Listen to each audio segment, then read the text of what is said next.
내가 정말로 일을 하는데 좋아하는 일이어야 돼. 그리고 떳떳해야 돼. 요 세 박자가 있어야 돼요. 내 기운을 쓴다. 일을 하는 거야. 근데 억지로 하는 거는 노동이라 그러죠. 공부가 원래 즐거워요. 원초적으로 즐거워. 근데 공부가 여러분 즐거워요? 공부가 안 즐거운 이유는 억지로 하는 거거든. 왜 억지로 해? 이걸로 나중에 화폐로 바꾸려고. 그러면 괴로워요. 괴로워져. 그래서 이제 이 괴로우면 빨리 돈을 어떻게 벌어서 그냥 끝내고 싶어. 그래서 떳떳하지 않은 일을 하게 돼. 자꾸 뭐냐면 사수를 쓰려고 하고. 그래서 주식으로 어떻게 한 방에 안 될까? 이걸 계속 꿈꿔. 자, 이렇게 살면 몸이 스트레스를 엄청 받아요. 그렇겠지? 일은 했는데 즐겁지도 않아. 참아야 돼. 그리고 왠지 떳떳하지가 않아. 부끄러워 자꾸. 그러면 어떻게 돼? 몸이 정말 안에 막 오장육부가 뒤틀려요. 그 증거로 말할 수 있어. 왜 거짓말 탐지기가 저기 형사재판 같은데 증거가 돼요? 거짓말 탐지기를 믿는 거잖아, 과학적으로. 그러면 거짓말을 할 때 그 사람들이 어지간히 막 담이 클 텐데 이게 어떻게 탐지가 돼? 그건 뭐예요? 몸 안에서 신호체계가 바뀌는 거거든. 그러면 내가 누구를 속이고 누군가를 괴롭혀서 돈을 벌면 몸이 얼마나 스트레스를 받겠어? 아닌 척 해봤자. 그러면 이제 이게 다 스트레스야. 그래서 이제 이게 쌓이면 성공했는데 뭐가 돼? 암, 우울증, 자살 충동 이렇게 돼. 이 병을 다 앓고 있잖아요. 다 성공한 사람. 여기서 한 발짝 더 가면 뭐 돼? 치매가 돼. 네. 돈 많이 벌어놨는데 치매야. 어떻게 이거? 그럼 이 돈 누가 써? 자, 그렇게 해서 이거를 해요. 그리고 이렇게 하면 이걸 풀기 위해서 뭘 해요? 쾌락을 문화로 즐겨요. 그래서 이제 직장인들 보거나 일을 하는 사람들, 아, 오늘 힘들게 일했으니까 이걸 풀어야 돼. 그리고 가서 집으로 그냥 못 가요. 집에 가서 쉴 것 같은데 절대 쉬지 못해. 그러면 이제 술을 막 1차, 2차, 3차 먹어야 돼. 노래방에 가서 고래고래 노래를 불러야 돼. 클럽에 가서 춤을 춰야 돼. 이거를 쾌락이라 그래요. 이건 휴식이 아니야. 술 먹는데 몸이 어떻게 휴식을 하나. 술은 불인데 불을 안에다 집어넣는데 오장육부가 지금 막 너무 지금 바쁘지. 그래서 술 먹고 깨서 아 개운해 이런 사람 봤어요? 아 뒷목이 땡기고 막 막 속이 막 그냥 내 속이 아니고 막 이렇게 되죠. 이 오장육부가 쉰 게 아니라 막 밤새 일을 한 거야 밤새. 근데 나는 정신을 놓쳤거든.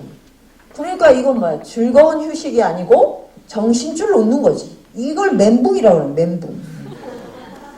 멘붕 상태를 원해. 그래서 이제 그리고 아침에 가서 또 회사 가면 아주 열심히 깨지죠. 그런 상태로 막 얼굴 푸석푸석해서 가면 일을 제대로 지금 하겠어요? 일터 분위기도 엉망이 되지. 그럼 욕먹어. 일이 안 돼. 그러면 밤에 또 스트레스. 오늘은 4차까지. 이렇게요.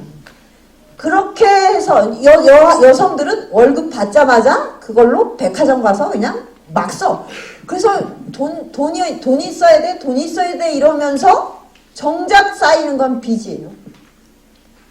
그래서 이제 이게 뭐냐면 떳떳하지 않고 좋아하지 않는 일을 하면 몸이 너무 괴로워지니까 그거에 대한 보상 심리가 생겨서 쾌락을 아주 충동적으로 추구하게 돼 있어요. 이게 우리나라의 문화죠, 지금. 돈을 무조건 벌었다가 그걸 풀기 위해서 이렇게 쓰는 거. 이 두 개를 왔다 갔다 하면 10년 안에 거의 대부분 병이 들어요, 대부분.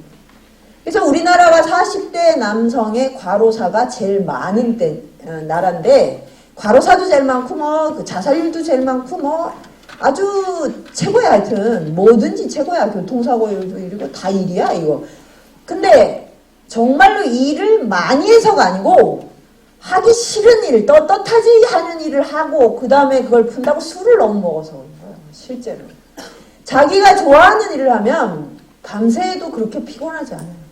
자기가 주인인 일은 그렇게 스트레스를 주지 않아요. 그리고 그 다음에 일이 끝났을 땐 너무너무 행복하게 쉴 수 있어요. 근데 그렇게 힘들다면서 왜 안 쉬냐고. 그게 자기가 그 일의 주인이 아닌 거거든. 그러니까 여러분도 마찬가지잖아. 학교에서 열 몇 시간씩 뭐 보충 수업, 자율학습에서 힘들다고 우리나라 뭐 입시생들이 얼마나 청소년들이 힘드냐고 집에 와서 자요? 인터넷으로 다시 게임하고 남학생들은 포르노 보고 그러잖아. 얼마나 힘든데 그거. 근데 또 하잖아. 그게 바로 뭐냐면 쉴 수가 없어요. 자기가 좋아하는 일을 하지 않아. 공부를 즐겁게 하면 밤이 되면 너무 행복하게 쉬어. 그냥 잠자는 게 너무 달콤해. 잠자는 게 달콤하지 않은 건 낮에 하는 일이 괴롭다는 증거예요. 그러니까 지금 성공한 사람들이 대부분 불면증을 알아요. 그러면 그 성공은 가짜라는 거지. 그래서 이제 이거를 다시 그러면 자립은 뭐냐? 내가 좋아하는 일을 떳떳하게 하는 거. 그래서 아무에게도 부끄러움이 없는 거. 이렇게 하면 이제 이 일이 나에게 이제 인복을 가져다 준다. 이게 인복이 있어야 살아요, 인복. 그러니까 인복에 이제 제일 뭐 첫 번째 이제 가족은 이제 이거는 주어지는 거니까 내가 선택할 수 있는 게 아니야. 인복으로 할 수 있는 게 우정하고 애정이죠, 애정. 이 두 가지잖아. 근데 지금 여러분이 내가 성공해서 누군가와 사랑을 할 거야 할 때 친구는 한 명도 없을 거예요. 내가 성공한 다음에 이 기쁨을 친구와 함께 나눠야지 이런 사람 손 들어보세요. 그래서 이 돈을 같이 쓰면서 정말 그동안 못 해봤던 공부와 뭐 인생에 대한 체험을 해야지 나의 친구와 함께 이런 사람 손 들어보세요. 응? 진짜요? 예. 친구 몇 명? 셀 수 없을 만큼 많습니다. 그 뻥이네. 셀 수 없을 만큼 많다니. 그러니까 오로지 뭐냐면 연애를 잘하는 거지. 아까 어떤 학생이 결혼하고 하려고 그런다고. 그러니까 정말로 짝짓기 말고는 관심이 없어요. 그러려면 학교를 왜 다니지? 학교를 다니는 이유는 학교에 연애하러 가는 게 목적이에요? 학교의 설립 목적이 모든 청춘 남녀가 와서 짝짓기를 해라. 이게 학교의 설립 목적이야? 우리나라 교육부는 그거 중매하는 데야? 학교는 친구 만나러 가는데요, 친구. 그런데 친구를 소중히 여기지 않게 돼버렸어요. 왜냐? 돈이 주인이 돼가지고.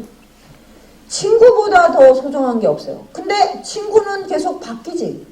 그러면 나는 무엇이 남냐면 우정을 나누는 능력이 남아야 돼.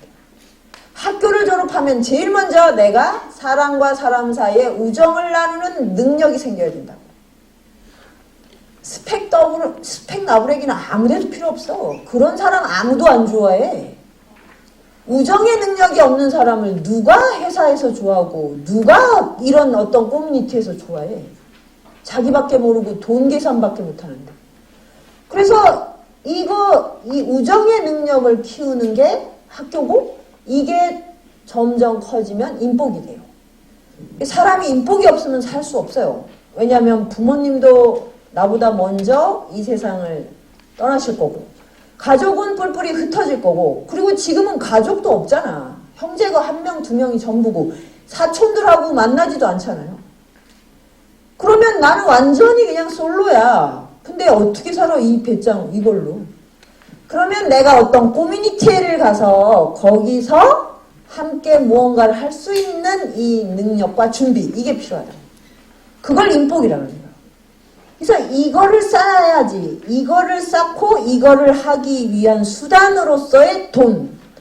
그러니까 그럴 때는 이런 돈은 숫자가 필요한 게 아니고 양이 아니고 질이어야 돼요. 아무리 많아도 소용없어. 30억, 뭐 100억이 있어도 친구가 생기는 건 상관이 없어요. 근데 단돈 40만 원이라도 내가 정말로 나와 다른 세대의 친구들과 의리를 나눌 수 있다. 그거를 이제 나는 공동체에서 계속 실험하는 거야. 돈의 액수는 중요하지 않아요. 그러니까 사람이 죽을 때는 사람이 목말라 죽을 때는 물 한 모금만 있으면 돼요. 바닷물 퍼다 줄 필요 없어요. 근데 우리는 막 100억을 벌어서 막 뭐 나중에 기부를 할 거야. 뭐 하지도 않지만 그렇게 해서 쏟아붓는 거는 지금 막 나 지금 물 한 모금만 먹으면 좋겠어 하는 데다가 지금 양동이로 갔다가 막 들이부어서 결국 그냥 익사시키는 거라고. 그런 기부를 해서는 안 돼요. 그건 증여도 아니고 딱 필요한 만큼이 가는 거야. 그러려면 뭐냐면 지혜가 있어야겠지. 지혜가 있으려면 돈의 원리를 알아야 돼. 그래서 경제학도 배워야 되고 인문학도 배워야 돼. 그게 돈의 인문학. 이걸 알아야 지혜가 생겨. 무조건 기분파로 내가 있는 거 그냥 막 줄게. 이런 건 증여가 아니에요. 그런 건 자기 기분 중독돼서 지금 쓰는 쇼핑이랑 똑같은 거지. 그래서 그 돈 때문에 사람들이 정말 질식한다고 잘못하면. 지혜롭게 돈을 써야 우정과 사랑을 불러오고 그래서 나의 인복이 된다는 거. 요거를 또 명심해야 돼요. 그래서 이제 돈의 양이 아니라 질이다. 그러면 내가 버는 돈에는 돈의 액수가 아니라 돈의 이야기가 담겨 있어요. 내가 아르바이트를 해서 100만 원을 벌었다. 근데 이걸로 엄마 치료비를 보태줬다. 이러면 이 돈은 그 다음에 흘러갈 때도 이 아름다운 인연과 함께 가요. 누군가에게 갈지라도. 그런데 내가 어디 가서 지금 삥 뜯어서 왔다. 근데 와서 뭐 죽을 사람을 구해줬다. 구할 수 없어요. 이 삥 뜯은 게 일로 갈 텐데. 삥 뜯는 기운이 일로 갈 텐데. 이게 안 되지. 그래서 내가 한 번 뭐 부동산 투기나 뭐로 한 방에 벌었다. 여기에 어떤 사람들의 눈물과 한숨이 엄청 들어있어요. 내가 한 방 버는 동안 누군가는 지금 폭락했을 거 아니에요. 그럼 이 돈이 나한테 오면 이건 대재앙이지. 이거를 고전의 스승들은 끊임없이 얘기했어요. 이유 없이 돈이 오면 뱀을 만난 것처럼 도망가라. 반드시 화를 몰고 온다고.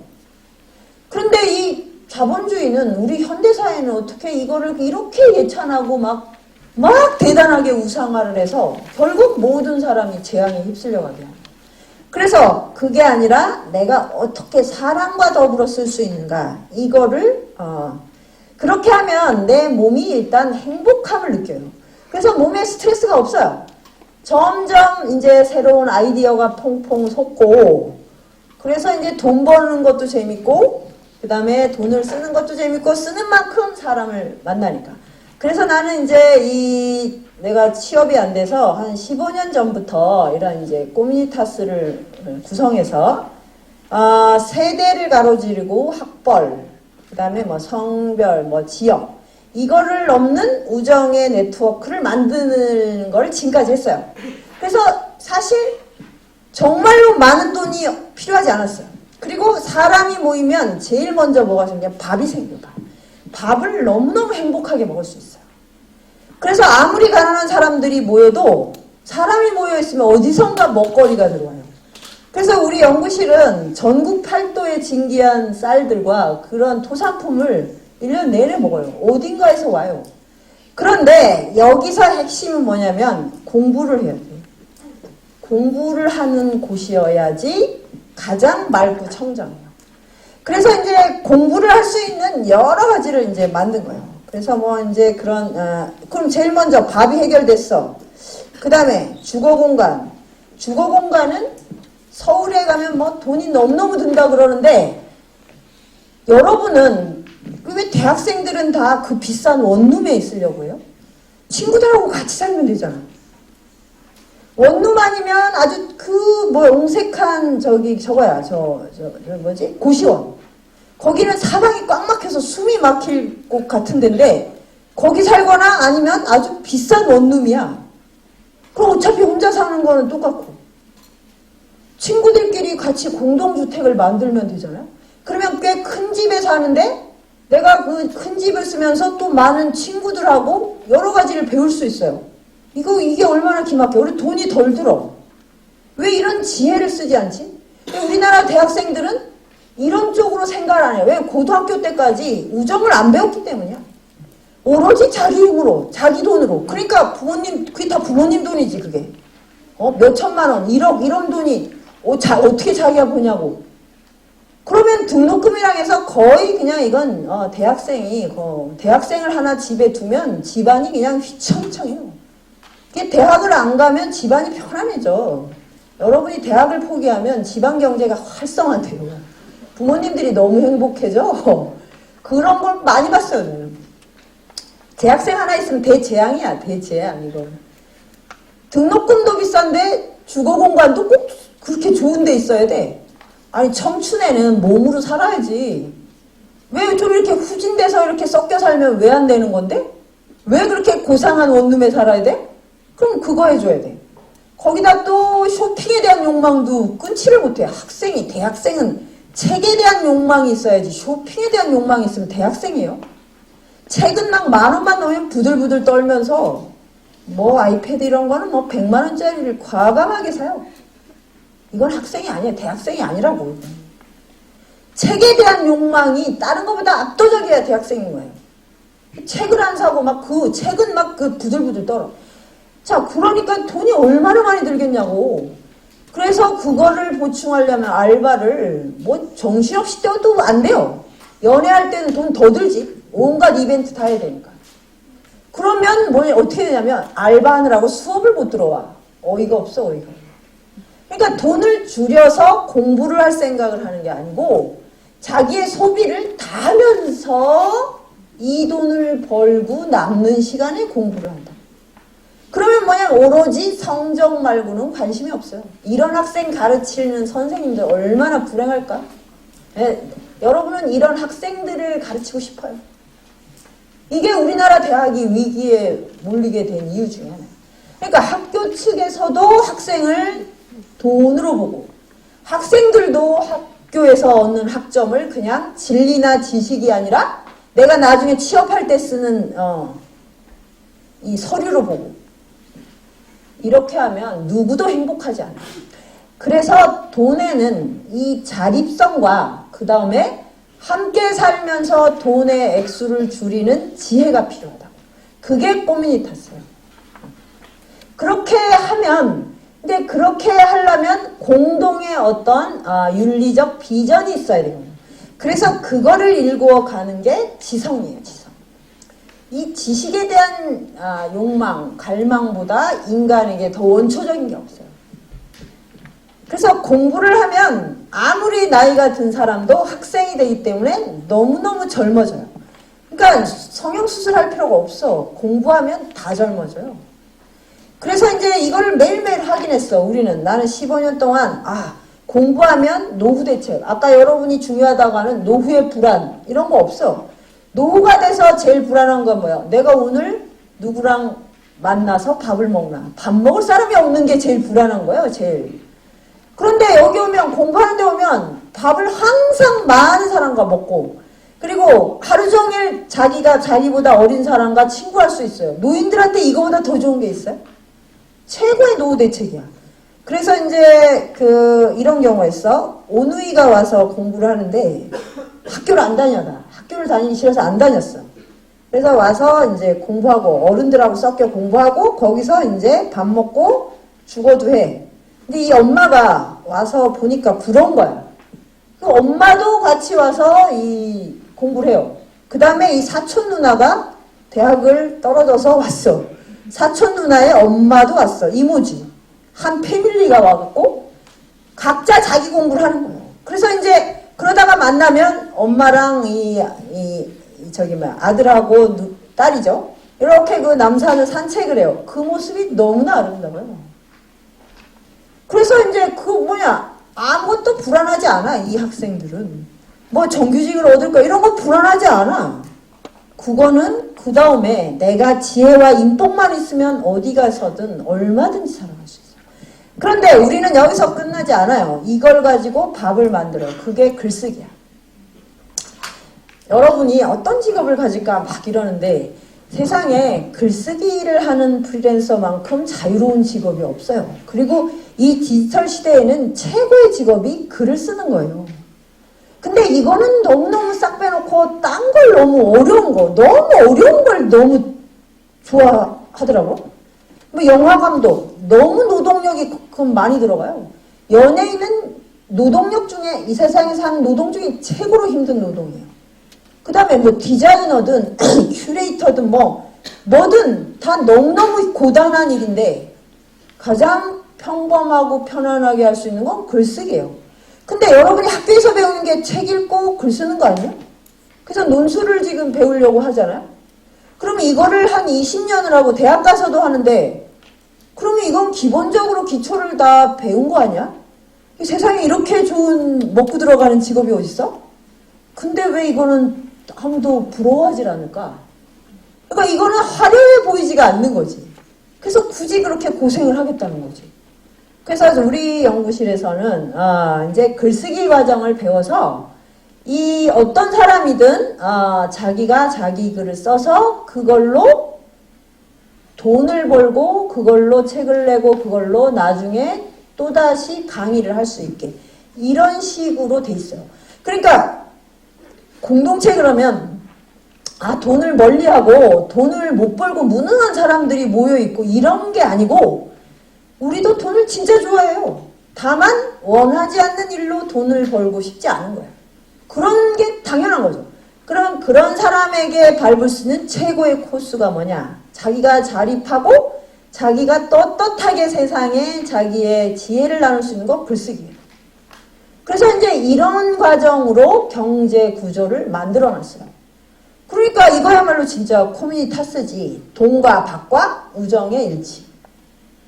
그러면 그래서 이제 직장을 여러분이 그렇게 이제 부러워하는 이제 대기업 정규직을 다니던 사람들도 많이 있어요. 그 사람들이 10년이 되면 되게 다 몸에 병이 들어요. 그런데 돈을 많이 벌었을 것 같은데 실제로는 좀 빚이 더 많아요. 그러니까 소비를 더 많이 한 거야. 그리고 몸에는 병 들었어. 그 다음에 뭐가 인간관계가 다 파탄에 이르렀어. 성격이 안 좋아지고 몸이 힘드니까 사람 사이에 대인관계가 안 되는 거야. 그러니까 그 일이 재미없어졌죠. 그래서 이제 직장을 무작정 때려치고 이제 온 그런 중년들이 꽤 있어요. 근데 이 사람들이 와서 공부를 하면서 이렇게 같이 밥 먹고 같이 산책하고 같이 생활을 하면서 제일 먼저 일어나는 현상은 미래가 미래가 조금 더 불안하지 않다는 거예요. 그러니까 이상하죠. 회사 다닐 때는 버는데도 불안했어. 직업이 있는데도 불안했어. 보험을 많이 들어놨는데도 불안했어. 근데 와서 보험도 없고 직업도 없고 연봉도 없는데 안 불안해. 이게 삶의 원리요. 이게 몸이 좋아하거든. 몸은 떳떳한 일을 할 때 제일 좋아해요. 그리고 자기가 조금밖에 못 버는데 쓰는 건 더 적어. 그래서 회사 다닐 땐 저금을 못했는데 여기 와서는 저금을 해. 이게 진짜 마술이죠. 여러분은 돈을 많이 벌면 저금할 것 같지만 많이 벌면 그 돈으로 어떻게든 더 불리려고 하다가 다 파산합니다. 그래서 남는 건 빚이에요. 그래서 실제로 로또 맞고 1년 안에 대부분 다 파산하고 미국에서 통계가 나왔어요. 1년 뒤에 조사를 해보니까 롯데 1등 된 사람들 거지가 됐거나 감옥에 가 있거나 마약 중독자가 돼 있거나 자살했거나. 그러니까 왜 이런 거를 추구할까요? 왜 이런 거를? 그리고 이런 통계가 너무나 많이 나오는데 왜 안 보려고 할까? 네. 자, 그래서 이제 요거 돈과 글쓰기와 그 다음에 친구 이게 함께 공존할 수 있는 게 코미니타스다. 이런 이제 어떤 새로운 길을 열어보고 그걸 또 이제 지금 중년들도 사실 굉장히 답답해요. 돈을 벌어도 답답하고 안 벌어도 답답하고 노후가 되면 또 있어도 불안하고 없어도 불안하고. 그러면 여러분은 이제 이런 지금 새로운 어떤 생활 윤리와 감각으로 살아야 돼요. 이제 더 이상 그런 기성세대가 이미 이렇게 살아서 행복하지 않더라를 보여줬는데 또 그 길을 가는 건 바보죠. 여러분은 새롭게 살 권리가 있고 그럴 특권이 있어요. 절대 반복할 필요가 없어요. 그리고 지금은 디지털 시대고 디지털 스마트폰은 어떻게 쓰면 축복이고 어떻게 쓰면 재앙이야. 여러분이 그걸로 하루 종일 게임과 시끄러운 락을 듣고 그러면 몸이 망가지기 때문에 여러분은 절대 행복할 수 없어. 근데 대신 그 안에 가면 인류가 지금까지 발견한 모든 진리가 그 안에 다 있어요. 그러면 이걸 내가 적극적으로 활용하면 세상 누구하고도 커뮤니티를 구성할 수 있어요.